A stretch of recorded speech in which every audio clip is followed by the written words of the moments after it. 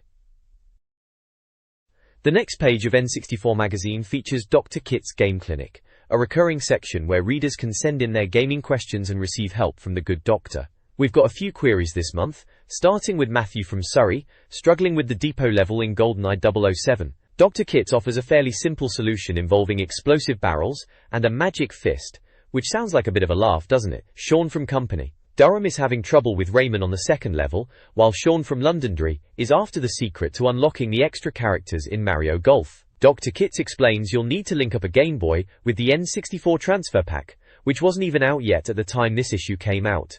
Tom from Cardiff needs help with Baronade in Zelda, and Simon from Norwich is struggling to get gold on Jet Force Gemini. Dr. Kits has some tips for them both. The page concludes with a call for more questions and a tongue-in-cheek, "Good afternoon doctor" section, with a picture of Dr. Kits in a bottle like a prescription, alongside a cutout form for readers to send in their gaming queries via snail mail, remember that? The next page features a Game On section with 8 challenges to test the best players, riffing on the old TV show, Challenge Annika. Remember Annika Rice? That's a throwback. First up is GoldenEye 007, with the Curious Janitor Challenge, set by Tom Ray and Lee Goodall, tasking players to turn off the radar in a 2-player game, make a cup of tea, and then hunt down their mate hiding in the toilets. A quirky and off-kilter idea. Then there's Super Mario 64 inches with the Shell on Earth challenge by Adam Butcher, involving riding Koopa's shell in Bob OMB Battlefield and collecting coins. Next we have IS-98, International Superstar Soccer, with a challenge set by Robert Bartley, involving exploiting a glitch to injure the goalkeeper and score from a distance. Finally, Silicon Valley has the Wet Wet Wet challenge from Asanon, tasking players to drench their hyena and see how many water drops they can catapult into the air. The next page, Right then, looks like we're in the Club 64 inches section, where readers submit their own challenges for N64 games. Always a laugh these. First up, F0X. Jan from Finland suggests a one-horse race scenario. The aim is to focus on wrecking one particular opponent to lower their points total. Then there's Banjo-Kazooie. Nikki from Gwent wants you to launch Banjo into some vegetables on Spiral Mountain. Sounds like the sort of thing Rare would be pleased with. Next, Shadows of the Empire. Ronald from Scotland challenges you to weave an ATST Walker on Hoth as many times as you can in 60 seconds. Lastly, we've got GoldenEye 007. David from Kent has come up with a rather dark challenge involving executing a hostage after releasing them. Charming! Yeetanal. The page then asks readers to send in their own weird ways of playing your favorite games for the chance to win a pin badge. They are specifically interested in Donkey Kong 64, Jet Force Gemini, WWF WrestleMania 2000 and Resident Evil 2 games. The next page is all about high scores and competitions. In it, right at the top, it's asking if you fancy yourself as a bit of a demon at Donkey Kong 64, urging you to send in your scores.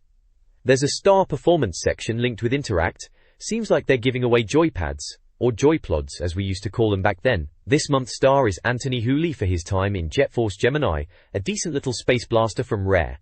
There is a screenshot here too. Kaiser. Then there's a new high score bit for Donkey Kong 64, mentioning a couple of names, Matthew Sexton and Ben Gooch, who managed a good score on the Rambi Arena. The page also mentions Resident Evil 2, recommending you grab a copy and try to beat Claire's mission in under 4.5 hours to win another one of those Interact joypads. The rest of the page is filled with high score tables for Mario Golf, listing times and player names for different courses like Toad Highlands, Yoshi's Island, Boo Valley, and Mario Star. And at the bottom there's a World Driver Championship time for Kyoto A, with James Cunnington clocking in at 1 minute 1 second and 40 milliseconds. Not bad. Not bad at all. This page is a feature from N64 Magazine, titled Word of Mouth by Mark Green. It's all about the voices behind Nintendo's biggest characters. It talks about how voice acting in games has become a big deal since Mario first said, "It's a me," in Super Mario 64. The article mentions characters from Duke Nukem to Navi, and says that making voices for characters like Mario, Turok, and Pikachu is a long process that starts before any actual game code is written. The page has images of various popular Nintendo characters like Butterfree, Pikachu, Geodude, Meowth, Jigglypuff, Squirtle, Charizard, Star Fox, Donkey Kong, Nidrino, and a microphone in the middle. This page features a look behind the scenes of Turok 3. It speaks with creative director David Dienspier about how they created the voices for the characters in the game. The article mentions the cast and the different roles of the voice actors as Aradon, Danielle Fireseed, Joshua Fireseed, Joseph Fireseed, with David Dienspier doing Oblivion and game director. There's also a section that chats with Charles Martinet, the voice of Mario himself. He talks about how he got the gig back in 1989, and how he developed the voice we all know and love, even mentioning that everyone who knows him has to have a Nintendo 64, or they can't be his friend. Good old Charles.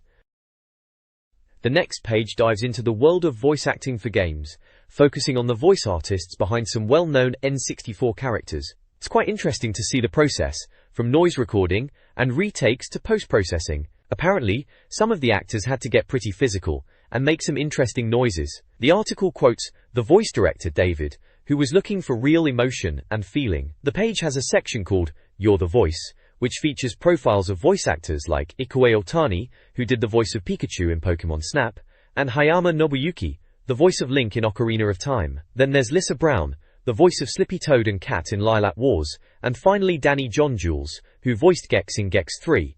Enter the Gecko. It's fun to see what other acting work these voice artists were involved with as well. I remember playing Ocarina of Time and Lilac Wars back then, although I never really thought much about the people behind the voices at the time. There's a picture of the team after recording, looking happy but apparently suffering from sore throats, which sounds about right. This page features an article called Pokemon People, about the voice actors behind the Pokemon TV show and movies, focusing on Veronica Taylor who voices Ash, Rachel Lillis who voices Misty and Jessie, Eric Stewart who voices Brock and James, and others like Stan Oak, Jimmy Zoppi and Jim Malone. The article includes interviews with the voice actors discussing how they got started in showbiz, their experiences with the Pokemon roles, developing the character voices and some anecdotes and embarrassing outtakes during recordings. P.S. The next page is all about Turok 3, back when that series was still a big deal on the N64. Unmissable, it says. We'll see about that. Acclaim was certainly pushing it hard, promising first looks and red-hot info. There's a few screenshots. The graphics were pretty ropey even back then, to be honest. Below that is some coverage of Perfect Dark, Rare's follow-up to GoldenEye, with the promise of even more exclusive shots. That game was technically impressive at the time, but let's be honest, it was a bit clunky compared to GoldenEye. Then there's a little preview of what's coming next month on Planet Game Boy, which includes coverage of Tomb Raider and Driver, plus previews of Metal Gear, Ghost Babel and Tyrannosaurus Tex. Remember that 8-bit style Metal Gear game? That was quite a surprise at the time. Warrior. The next page, issue 40, big white numbers, can't miss it. So, what have we here? Even more picks. Polwagua, Conker's Bad Fur Day, Zelda Gaiden, that's Majora's Mask to You and Me, and Banjo-Tooie. All decent games. They've reviewed Battlezone, Winback and Battle Tanks 2. Battlezone was a pretty solid remake. Winback was alright, a bit clunky, but had its moments. Battle Tanks 2, boring to no full. Well, it was Battle Tanks 2, wasn't it? Boring to no full. Looks like they're tipping ECW Hardcore Revolution, all the moves explained, secret wrestlers and all that, and a Skill Club Millennium section promising the biggest guides to the biggest games. Tons of tips and cheats, special investigations, loads of prizes, and unrivaled Pokemon coverage. Righto, Waru. Absolutely free. A double game guide for Jet Force Gemini and Super Smash Bros. Not bad, those were both popular at the time. Must admit, the Jet Force Gemini guide would have been useful back then. I got stuck a few times. And even Super Smash Bros. To learn all the combos and get that edge over your mates. Deh.